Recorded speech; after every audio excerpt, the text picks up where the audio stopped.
आज जो हमारे पास में गेस्ट हैं बैक स्टेज पे, उनके 6 मिलियन से ज्यादा सब्सक्राइबर्स हैं यूट्यूब पे। वो एक बहुत ही फेमस मोटिवेशनल स्पीकर हैं, एक बेस्ट सेलिंग ऑथर हैं और एक बिजनेस कोच हैं। Please give an energetic and warm welcome to the one and only doctor Ujjwal Patni.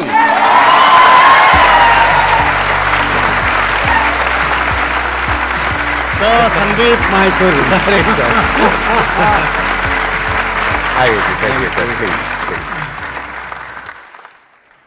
आपके सक्सेस में मेरा थोड़ा सा योगदान है। अच्छा, कैसे? मैं महीने में 20 डेज ट्रेवल करता हूँ लास्ट 18 ईयर्स से फॉर की note speaking and training and all. तो जब भी मुझसे कोई पूछता था कि सर कोई मोटिवेशनल स्पीकर या जो लाइफ को टच कर सके, ऐसा किसको सुने हम, और मैं इंडस्ट्री में चारों तरफ सोचता था किसको सुने। एक ही नाम सजेस्ट कर दूं तो सेफ रहूंगा, संदीप माहेश्वरी जी का चैनल देखो। तो इसीलिए बहुत सारे लोगों को मैंने आपके चैनल पर खासकर जो दिल से निकलने वाली बातें हैं ना, उसके लिए मैं भेजता था, क्योंकि there is some kind of purity around you. इसीलिए आपके सक्सेस में थोड़ा मेरा भी कंट्रीब्यूशन है। Thank you so much sir, thank you so much. Sir थोड़ा क्या बहुत बड़ा हाथ है, क्योंकि मैंने भी आपकी वीडियोस देखी है और वीडियोस देख करके बहुत कुछ सीखा है सर। स्पेशली जो आपकी एंटरप्रेन्योरशिप के ऊपर वीडियोस होती है, बिजनेस के ऊपर होती है, केस स्टडीज होती है, कमाल की है सर। You are doing a great job, I must say that. Thank you. Basically हम सब 20 की एज ग्रुप में, तो सर एक समय रहा होगा आप दोनों 20s में थे अपने। सर आज की डेट में आप मिलियंस ऑफ पीपल की इंस्पिरेशन है सर। तो सर एक्चुअली मैं आपके साथ मतलब कैसे ये चीज़ किया सर कि आज आप सर इस पोजीशन तक पहुंच गए सर। आज हम में से सब इस चीज़ को जानना चाहते हैं सर कि कैसे हम इस पोजीशन तक जाएं सर। मैं जब 20s में था, आपको बता रहा हूँ, मेरे जैसा डफर आदमी कोई नहीं था, लिटरल डफर। आपसे एक सवाल करता हूँ, यदि मैं आपको क्वेश्चन पेपर दे दूँ, you are in class 11th, और मैं आपको शाम को क्वेश्चन पेपर दे दूँ, कल यही आएगा, ना सीक्वेंस चेंज होगी ना वर्ड चेंज होगा, कितना नंबर आएगा? हैं 100 वाले कितने हैं? 90 से 100 ऑलमोस्ट। आपको पता है मेरे को एक दिन शाम को क्वेश्चन पेपर मिल गया संदीप भाई, 6 बजे क्वेश्चन पेपर आ गया टेबल पे। पूरी रात पढ़ा, कितना नंबर आया मेरे को पता है? 42। इसलिए नहीं कि क्वेश्चन बदल गया या सीक्वेंस बदल गई, इसलिए मैं पूरी रात लगा के ये नहीं ढूंढ पाया बुक में उसका आंसर कहां है। उसके बाद 12 अक्टूबर चल रहा था, एकदम सच्ची कहानी सुनाता हूं। बायो का स्टूडेंट, एक दिन टीचर ने क्लास में खड़ा किया, आप बोल रहे हो ना 20s का ट्रांसफॉर्मेशन, टीचर ने क्लास में खड़ा किया, कोई क्वेश्चन ही अपने आप में इंसल्ट करने के लिए काफी हो, कोई अपशब्द ना बोलना पड़े। मेरे से क्या पूछती है, उज्जवल बताओ हार्ट किस तरफ होता है? इससे इडियोटिक क्वेश्चन कुछ हो सकता है, लेकिन उसको कॉन्फिडेंस था, उज्जवल नहीं बता पाया। उज्जवल को भी कॉन्फिडेंस था, उज्जवल नहीं बता पाया। और पूरी क्लास भी ऐसी हंस रही थी, उनको भी कॉन्फिडेंस था, उज्जवल नहीं बता पाया। अब मैं क्या किया, ऐसे ऐसे हाथ रखना शुरू किया। मैं देखा पिक्चर में आवाज आती है, दिखाते लब डुब करके, तो ऐसा हाथ रखा, हर तरफ लब डुब का आवाज आने लग गया। ऐसा टेबल पे हाथ रखा, टेबल ही लब डुब करने लग गया। मैं फंस गया। अब मेरे को समझ नहीं यार, हार्ट होता तो है बॉडी में कहीं पे, और आवाज पूरी तरफ से आ रही है। मैं एकदम सच्ची कहानी सुना रहा हूं, 1% मिलावट नहीं, क्योंकि मेरे को पता है ये चैनल इतना पावरफुल है, मेरी स्कूल वाले भी देखेंगे इसको, फिर वो टीचर्स भी देखेंगे, प्रिंसिपल भी देखेंगे, ठीक। तो इसीलिए झूठ का कोई स्कोप नहीं है यहाँ, कोई मिलावट नहीं है। और उसके बाद हर किसी का एक पापी दोस्त होता है। अपन लोग बर्बाद ना दुश्मनों की वजह से नहीं होते, दोस्तों की वजह से होते हैं। एक दोस्त को खड़ा किया, मजे की बात बता रहा हूं, उसके पापा फेमस डॉक्टर। मैं बोले तो बता ही देगा। टीचर ने उससे पूछा, बताओ हार्ट किधर होता है? वो भी ऐसा ऐसा करने लग गया। अरे मैं बोला, भाई तेरे घर में बात तो होती होगी, हार्ट किधर होता है? बोले यार अपने घर में इतनी इज्जत कहाँ है अपनी। फाइनली बहुत देर के बाद, 2-4 मिनट बाद मेरे को बोला, उज्जवल मेरे को लगता है राइट। मैं बोला मैडम राइट, मैडम बोला गेट आउट। और फेमस हो गए कि 12th में हाफ ईयरली एग्जाम सामने आ रहा है और इनको ये नहीं पता हार्ट किधर होता है। ये जर्नी वहां की थी। मैं आज आपको ह्यूमन पावर का एहसास कराना चाहता हूँ, और ये मैं हर दिन करता हूँ। वहाँ अक्टूबर एंड में कुछ ऐसा हुआ, मेरे पापा बचपन से नहीं थे, कोई गाइड करने वाला नहीं था। क्लास 2 में मेरे पापा का देहांत हो गया। मेरी जिंदगी का सबसे बड़ा रिग्रेट है कि मैं अपने मम्मी पापा दोनों की सेवा ही नहीं कर पाया। आज भी कोई भी चैनल मेरे से कहीं पर भी कोई इंटरव्यू अखबार का पूछता है, सबसे बड़ा रिग्रेट क्या है? इसीलिए यदि आपके पेरेंट्स है ना, आप ये मत सोचना ये बोलते वो बोलते, असल जो इसके नहीं है वो जानता है क्या कमी महसूस होती है जब घर में नहीं होते थे।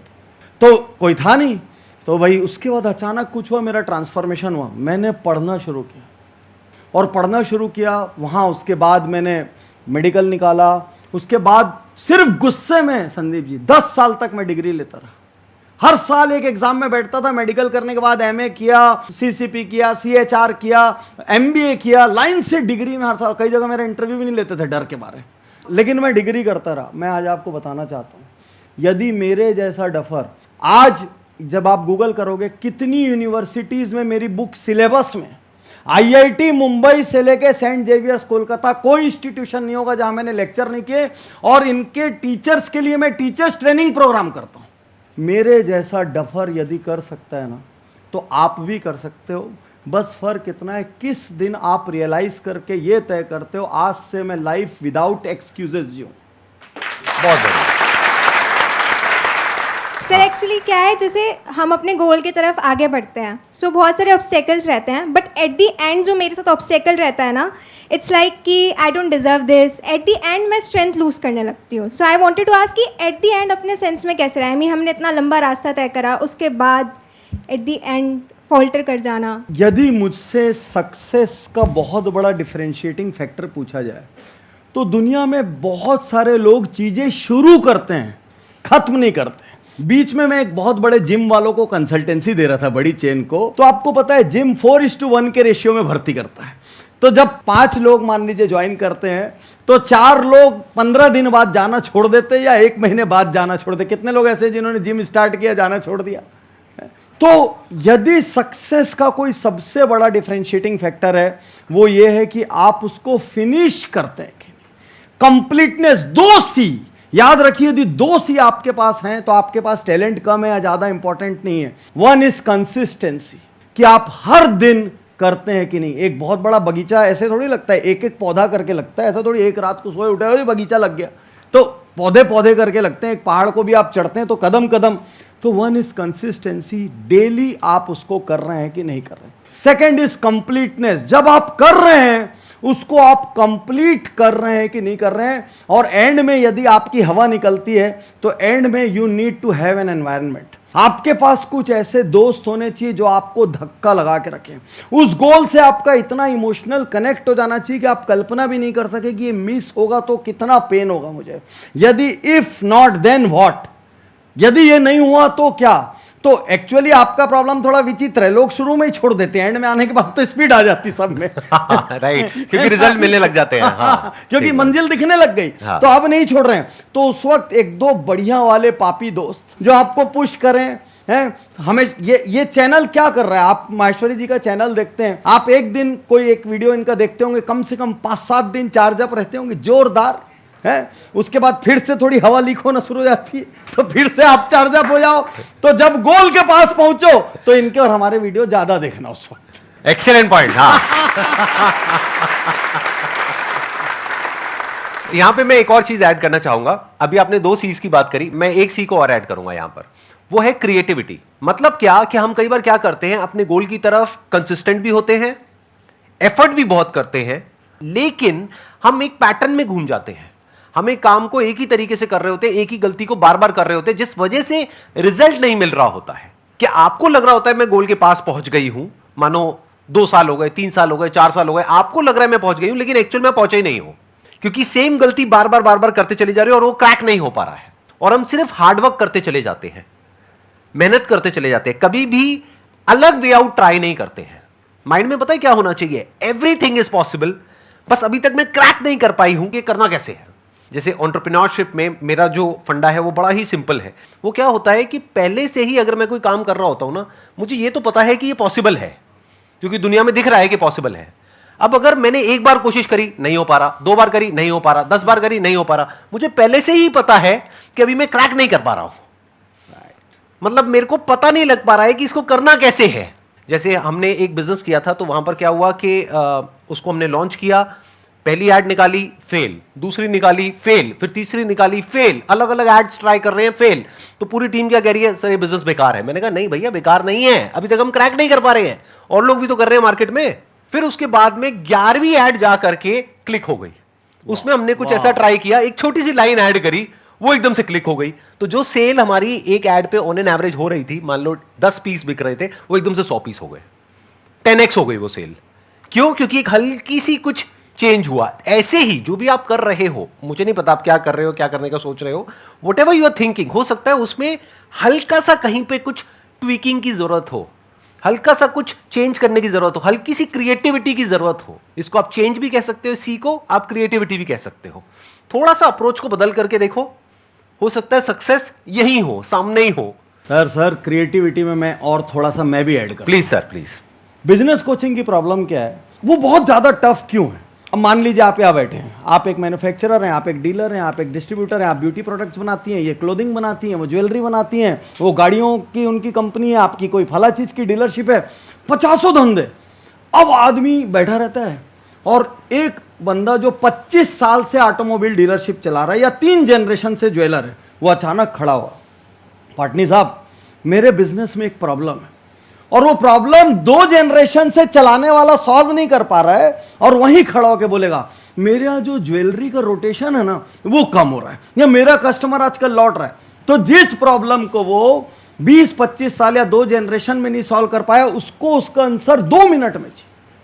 क्रिएटिविटी 365 दिन हमको दिखाना पड़ता है। मैं इनसे कुछ 1-2 इन डेप्थ एग्जांपल भी शेयर करता हूं, प्लीज प्लीज, आप लोग को समझ आए। जैसे बिजनेस कोच क्या होता है, आपको पता है व्हाट इज बिजनेस कोचिंग? कितने लोगों को पता है बिजनेस कोचिंग क्या होती है? और क्या मेरे, देखिए बहुत कम लोग जानते हैं, मैं थोड़ा सा आपका नॉलेज बढ़ाता हूं एक एग्जांपल देके। इंडिया का एक बड़ा मैन्युफैक्चरर इलेक्ट्रिकल अप्लायंस का, तो हम उनको मेंटर कर रहे थे, वो लोग हमको मेंटरिंग के लिए हायर करते हैं कि भाई हमारा सपना ये है, हमको आईपीओ लाना है, हमको ये करना है, आप हमारे यहाँ आइए कोच कीजिए। तो हम लोग सब क्या जाके पहले एक प्रोग्राम करते हैं जिसका नाम है अमृत मंथन। तो अमृत मंथन में क्या करते हैं, हम हर कैटेगरी के 2-3 स्टाफ को बुला लेते हैं और उनसे कुछ भी सवाल पूछते हैं और उनको बोलते हैं जो उत्तर हो देते जाओ, बस ब्रेनस्टॉर्मिंग लिखते जाओ, क्योंकि उनसे अच्छा इनपुट कोई नहीं दे सकता। आधी क्रिएटिविटी वहां से निकल के आती है। एक किस्सा आपको बताता हूं, मतलब बड़ा इंपॉर्टेंट किस्सा है। इसी मैन्युफैक्चरर के हम गए, तो एक बंदा कहता है खड़े होके, स्टाफ क्रिएटिविटी की बात कर रहा हूँ आपसे, खड़े होके कहता है धीरे से, सर चोरी रोक लेंगे ना हमारी कंपनी का प्रॉफिट बढ़ जाएगा। अच्छा, मैं उस बंदे से धीरे से पूछ भी रहा हूँ, भाई चोरी कहाँ पे हो रही है? वो बताया नहीं, उसको लगे डर रिटेलिएशन का। मैंने शाम को एक स्पीच दिया संदीप भाई, एकदम मोटिवेशनल आग लगाना। मैंने लोगों को बोला इस कंपनी से तुम्हारी रोटी चलती है, तुम्हारे बच्चों की स्कूल कॉलेज चलती है, तुम्हारे माता पिता का इलाज होता है, ये कपड़े जो तुम पहन रहे हो ये इस कंपनी की वजह से, ये कंपनी के तुम मालिक हो। यदि यहाँ पे चोरी होते हुए देख भी रहे हो तो तुम खुद उस चोरी का हिस्सा हो। कई कारणों से तुम नहीं बताना चाहते, लेकिन आज मैं तुमको एक मौका देता हूं नमक का कर्ज अदा करने का। कल से इस फैक्ट्री में इस जगह पर एक बॉक्स रखा रहेगा और 7 डेज तक वो बॉक्स वहां पड़ा रहेगा, और 7 डेज तक आपके पास अपॉर्चुनिटी रहेगी। और वो बॉक्स ऐसी जगह पे कि सबको नहीं दिखता, उसमें खाली जाके एक पर्ची में लिख के डाल दो, नाम भी मत डालना, ये लिख दो कितने बजे चोरी होती, कहां होती, कैसे होती है। मैंने उनको एसओपी दिया, मेरे अलावा कोई उस डब्बे को नहीं खोलेगा। सेकंड, उसमें किसी ने किसी के लिए कुछ भी लिखा तो उस पर कोई कार्यवाही नहीं होगी, मेरी गारंटी है। आपका नाम कभी भी लीक नहीं होगा। You always need systems, SOPs. 7 दिन बाद जब डब्बा खोला तो उसमें 11 चिट्ठियां थी, 3 बोगस थी, 8 असली थी, और उसमें से एक चिट्ठी, जेआईटी का कॉन्सेप्ट आपने सुना होगा, जस्ट इन टाइम। उसने लिखा सर ठीक 2:30 पे जो पहली शिफ्ट छूटती है वो आदमी जाके बाउंड्री वॉल के साइड में खड़ा हो जाता है, और ये अगली शिफ्ट जो घुसती है ये धीरे से एक वायर, इलेक्ट्रिकल अप्लायंसेस में कॉपर एल्यूमिनियम कॉस्टली वायर रहते हैं, ये यहां से वायर को बाउंड्री वॉल के बाहर फेंकते हैं, और उधर वाले को मालूम है पॉइंट कहां खड़ा होना है। डेली पॉइंट चोरी बहुत सिस्टम से होती है, बता रहा हूं। पढ़ना आप लोग कठिन काम समझते हो, पढ़ने से आसान काम कुछ नहीं है। एक टेबल पे बैठो, एक बुक खोल लो, पढ़ते जाओ। आवारागर्दी इतना कठिन काम है, आपको अंदाज नहीं है। एक तो पैसे की व्यवस्था करना पड़ता है, घर वालों से मार खाओ, बाहर वालों से मार खाओ, गर्लफ्रेंड के लिए गिफ्ट की व्यवस्था करो, एग्जाम में फेल हो तो मार्क सेट करो, पोस्टमैन को सेट करो, घर में चिट्ठी ना आ जाए शॉर्ट अटेंडेंस की। अरे आवारागर्दी बहुत कठिन काम। सबसे सरल काम है, एक बुक पढ़ो टेबल पे, मम्मी भी खुश, पापा भी खुश, और वहीं पढ़ पढ़ा के नक्कियों के पास हो गए। तो जितने भी लोग पढ़ाई को बोझा समझते हो ना, उससे ज्यादा लीनियर काम कुछ नहीं। तो उसने क्या बताया, बोले सर मैनेजमेंट का इतना भयंकर यूज मैंने किसी सिद्धांत का देखा ही नहीं। हम लोग एक जेआईटी बोलते हैं जिसमें बिल्कुल भी टाइम वेस्ट नहीं होता। बोले ठीक 2:35 पे एक बंडल उधर गिरता है और उधर वाला गाड़ी से उस बंडल को उठा के निकल जाता है। तो बोले ऐसे कितने बंडल गिरते हैं? सर पूरी बाउंड्री से गिरते रहते हैं, जिसके हाथ जो लगता है। सर 1 महीने बाद जब मैं अगली बार वहां गया, ये तो सिर्फ क्रिएटिविटी थी ना, मैं इलेक्ट्रिकल अप्लायंस नहीं बना सकता, I am not a technical expert. लेकिन बिजनेस कोच क्या करते हैं? केवल क्रिएटिव बुद्धि। मालिक मेरे को गले से लगा के बोलता है, पार्टनर साहब 1 महीने में मैं जो चोरी का अंदाज लगाया हूं, कसम से आपने 1 दिन में 1 घंटे में अपनी लाइफ टाइम की फीस निकाल ली। तो जिंदगी की सबसे बड़ी क्वालिटी है creativity. Be creative 360 degree and 365 days. First of all, I love you both. You both are just amazing. Coming to my question, what's enough? Like, I see people around myself chasing something like which is never ending. So it's like students को अच्छी degree चाहिए, अच्छा college चाहिए, जो education complete कर चुके हैं उन्हें जॉब चाहिए, जिनके पास जॉब है उन्हें अच्छी जॉब चाहिए, जिनके पास अच्छी जॉब है उन्हें और बेटर जॉब चाहिए।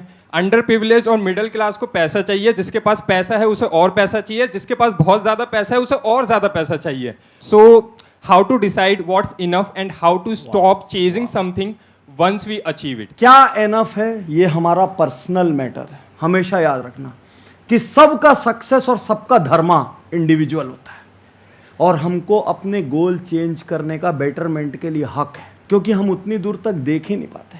जब किसी के पास कुछ नहीं होता ना, उसका सपना रहता है बस मेरी पहली बाइक आ जाए। थोड़े दिन बाद उस बाइक से उसका पेट भर जाता है, उसको लगता है कार आ जाए, फिर उसको लगता है बड़ी कार आ जाए, फिर बहुत बड़ी कार आ जाए। उसके बाद वो 10 करोड़ की कार तो खरीदता है, लेकिन अपने लिए नहीं, ड्राइवर के लिए। तो ड्राइवर बनना है तो बहुत अच्छे से एक बात समझ लो, कोई दूसरा क्या कह रहा है वो आपका लक्ष्य नहीं है। There is no parameter. दुनिया में दूसरे लोगों का बेंचमार्क आपका बेंचमार्क नहीं हो सकता। तो आपने बोला कोई पैसे के लिए भाग रहा है, उसका पैसा गोल होने दो। हम सबको अपने आप को अपने एक्सपीरियंसेस के साथ इवॉल्व होने की जगह देनी चाहिए और अपने आप को चेंज करने के लिए तैयार रहना चाहिए। लेकिन एक बात आज यहाँ आप सबसे कहना चाहता हूँ, मैं संदीप भाई सबसे इम्पॉर्टेंट जो 2-3 चीज़ें मानता हूँ, उसमें से एक कंपेनियनशिप को मानता हूँ। तो हमेशा आपके जो साथी होते हैं ना, जिनके साथ आप वक्त बिताते हो, इवन साथियों में दोस्त ही नहीं होते, नाते रिश्तेदार जिनसे भी आप सलाह मशवरा करते हो। पूरे महाभारत में क्या फर्क था भाई? कौरवों के एडवाइजर कौन थे और पांडवों के, और उधर भगवान कृष्ण है। तो संख्या बल से थोड़ी फर्क पड़ता है। यदि आपके आसपास 2-4 लोग ऐसे हैं ना जो दुनिया में कुछ बड़ा करना चाहते हैं। मैंने आज तक कभी कोलैबोरेशन नहीं किया, मैं किसी चैनल पे नहीं गया अपनी पूरी लाइफ। मैंने नोट करी ये चीज, मैं पूरी लाइफ में नहीं गया किसी चैनल में, और आप क्या नहीं आता तो मेरे घर से निकाल देते मेरे को। ओ भाई thank you so much sir, आपने हमको इस लायक समझा कि अरे आप नहीं, यहाँ पर नहीं, आए। you are doing amazing It's our job. honor, sir. Amazing job, और बहुत प्योरिटी से कर रहे हो, मतलब देख के अंदर गदगद फील होता है। डूइंग अरे वाह। ग्रेट। और मेरे घर के सब बच्चे इनके फैन हैं, जितने मेरे भाइयों के बच्चे होते सबका वीटो पावर। वहां नहीं गए तो ठीक नहीं होगा। ठीक, मैं बोला जा रहा हूं प्रभु। तो आप ये समझिए, जब आप अच्छे लोगों के साथ बैठते हो ना, तो उनके ऑरा में भी आपके भीतर चेंजेस आते हैं। राइट। मैं अपने बेटे बेटी को, शहर में कोई बड़ा व्यक्ति आता था, अचीवर किसी भी फील्ड का, मैं ले जाता था और एकदम फ्रंट रो में बिठाता था। मैं बोलता था इतने बड़े आदमी का ऑरा भी काम करता है। तो आज आपसे कहना चाहता हूँ, यदि वास्तविकता में जिंदगी में कुछ बड़ा करना हो ना, गोल कुछ भी हो इमटेरियल, लेकिन अपने आसपास 2-4 विजनरी कंपेनियंस को जरूर रखना।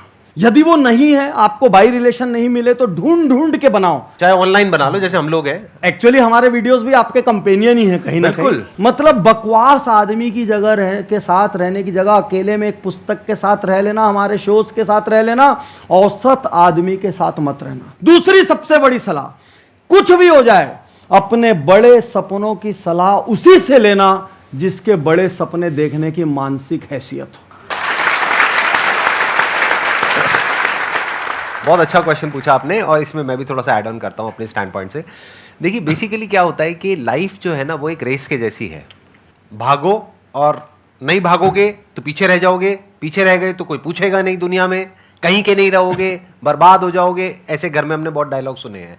तो शुरू में भागना जरूरी है, मैं ये नहीं कहूंगा जरूरी नहीं है, अगर आप एथिकली भाग रहे हो तो। हाँ, शुरू में ही आपने अपने एथिक्स पे कॉम्प्रोमाइज कर लिया तो आपकी फाउंडेशन खराब हो गई, नींव जो है आपकी, जो जड़ है वो ही खराब हो गई। उसके बाद आगे जाकर के ये जो क्वेश्चन का आप पूछ रहे हो ना जवाब, कि कितना इनफ है, ये क्वेश्चन ही नहीं आएगा माइंड में। तो सबसे पहले तो यह है कि एथिकली करो जो भी करना है, बड़े सपने देखो, बड़े गोल होने चाहिए, बड़ा अचीव करो, गलत मत करो किसी के साथ भी। अमेजिंग। अब आता है सवाल कि जब इस रेस में हम भागते हैं और आगे निकल जाते हैं तो क्या होता है, ये रेस आपको ओवर पावर कर लेती है, आपकी बॉडी को, आपके माइंड को, आप एक पैटर्न में घूम जाते हो, आप एक रोबोट की तरह बन जाते हो, आपको खुद ही होश नहीं होता है कि मैं कर क्या रहा हूं। तो इस रेस से अगर आपको बाहर आना है तो उसका क्या तरीका है?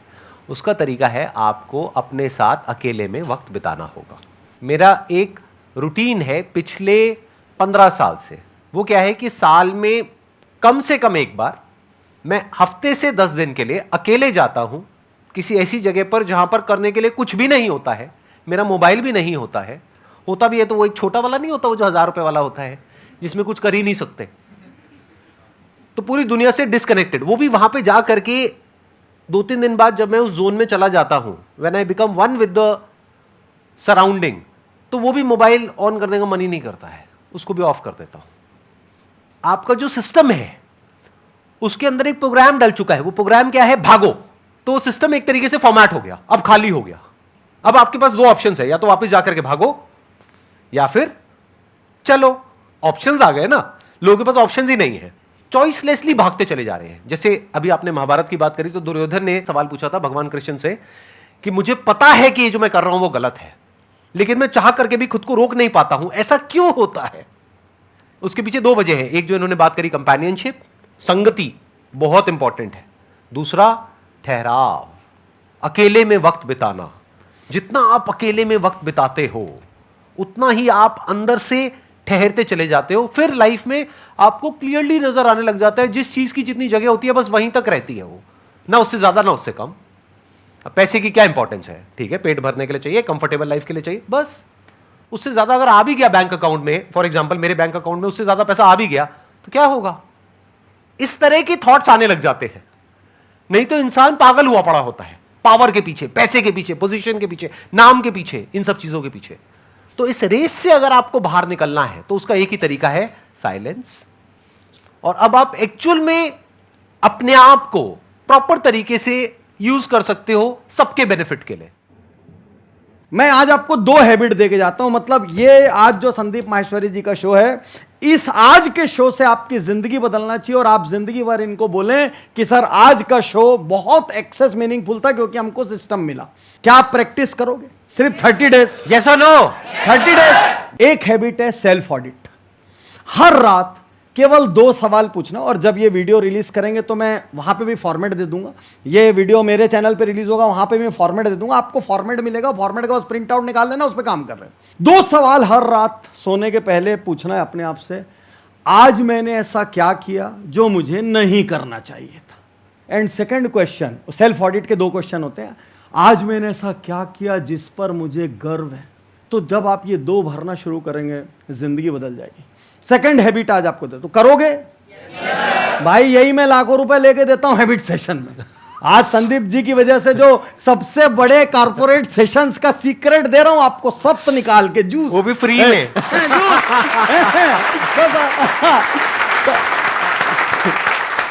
Thank you so much. देखो इस जगह का एक ऑरा है, मेरे को मतलब आनंद से मैं आपका बात खुद का कर रहा मन हूं। कर रहा है शेयर आनंद करने का। आनंद, I am enjoying, it is not a formality. और मेरे को पता है यहाँ जो भी आता है ना, नेक बन के ही जाता है, कुछ ना कुछ तो नेकी आप डाल ही दोगे बहुत उसके बढ़िया अंदर। सेकंड हैबिट आपको बता रहा हूं, उसका नाम है 1 गोल 1 डे।